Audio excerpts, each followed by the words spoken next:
So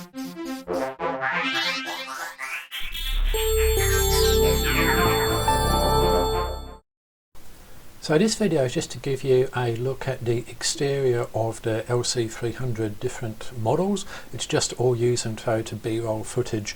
I'm not going to go through all of the model details in great excruciating detail because I've written about that on my website. You can just hop over there and then just read exactly the differences between the different models there.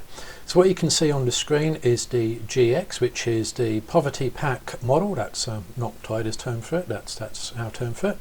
And that has a, well, what they call is a snorkel, but it's not a snorkel. It's actually just a raised air intake because it is not in fact sealed against water. You can also see that it's got fairly narrow tyres, 245 section tyres as opposed to the 265s on the other models, and it also has steel wheels.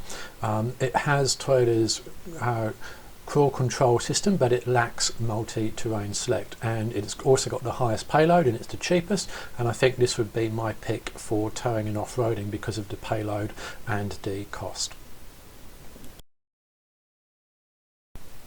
So this is the GXL. It's a fair bit more expensive than the GX. What you do get in off-road capability is the MTS, or multi-terrain select. That's the adaptive terrain system, and that's got extra modes, and it now works in high range as well as low range. You lose the raised air intake snorkel, but you do get alloy rims, although they are 18 inches. And for safety you get things like blind spot monitoring, rear cross traffic alert, and third row curtain airbags, because it does in fact have a third row here as well. Also has a back guide monitor, which is useful, and it has variable intermittent wipers, which implies that the GX doesn't actually have what is a fairly basic feature nowadays. And you get a carpeted floor, which may or may not be a positive depending on how you look at things.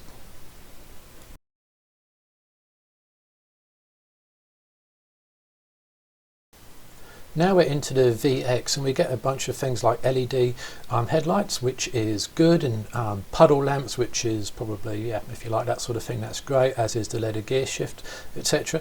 On more practical front, the safety now has lane trace assist with steering wheel vibration, where you can get that on the GX, just drive over corrugations. It's got emergency steering assist, rear park brake support, and it's got, on the off-road front, multi-terrain monitor, where you can actually take a look at the outside world and have that relayed to you via a TFT screen. It's also got VDIM, Vehicle Dynamics Integrated Management, which is a handling enhancement package, although to be honest I don't think you're really going to notice any difference with or without that. The second row becomes 40-20-40 split as opposed to a 60-40 split, and you get a 12.3 inch multimedia screen.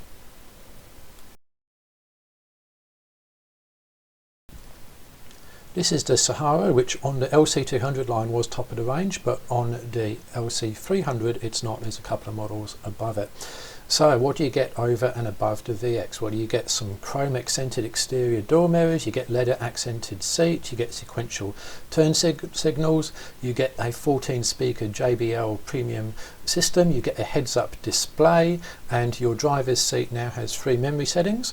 You get a cooled center storage box, and the second row outboard seats are heated and ventilated, and the steering wheel is heated as well. Your rear footwell has illuminated lights, and you get hard backed pockets for the back of the rear seats, and you get dual rear seat entertainment, but the headphones are not included. I kind of think that's a bit weird, that Toyota fitting in-car entertainment in the back seat, because everyone's got their own devices, but there you have it.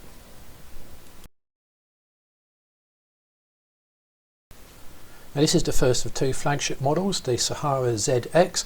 An interesting point mechanically here, it's got a rear Torsen limited slip differential, which is kind of odd considering it's got such great brake traction control, and GR Sport has lockers, but anyway, there you go, that's what it's got. It's also got adaptive variable suspension, which is kind of nice, but not absolutely essential, I would suggest, and it's got 5 drive modes as opposed to the previous models which have got 3.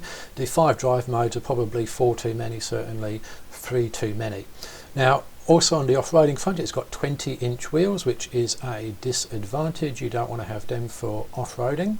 And there's, as usual, a bunch of things like your unique advanced carbon steering wheel and illuminated side steps. And this is also a 5-seat vehicle.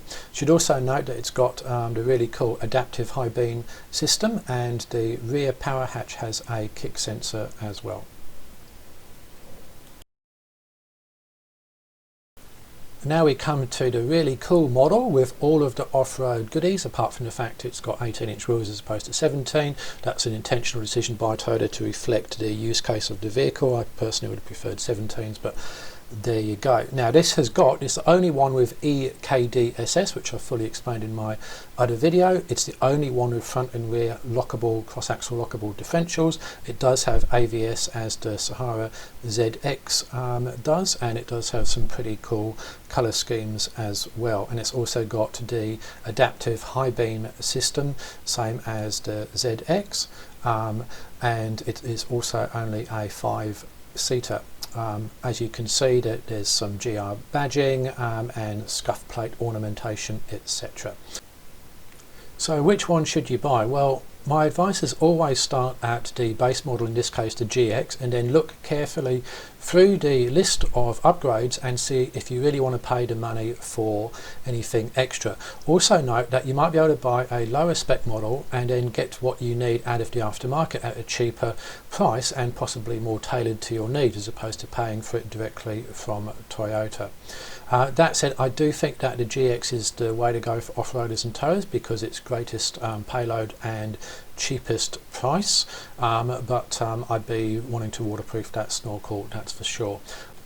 I do like the off-road and dynamic features on the GR Sport, plus it looks pretty schmick, especially in that nice red, but it's an awful lot of money, and I think that the benefit's going to be marginal. I think that suspension lift on a GX, and you're going to go anywhere you want, and I'd be really surprised if there's not going to be aftermarket lockers available for it as well. Anyway, I hope you enjoyed this video.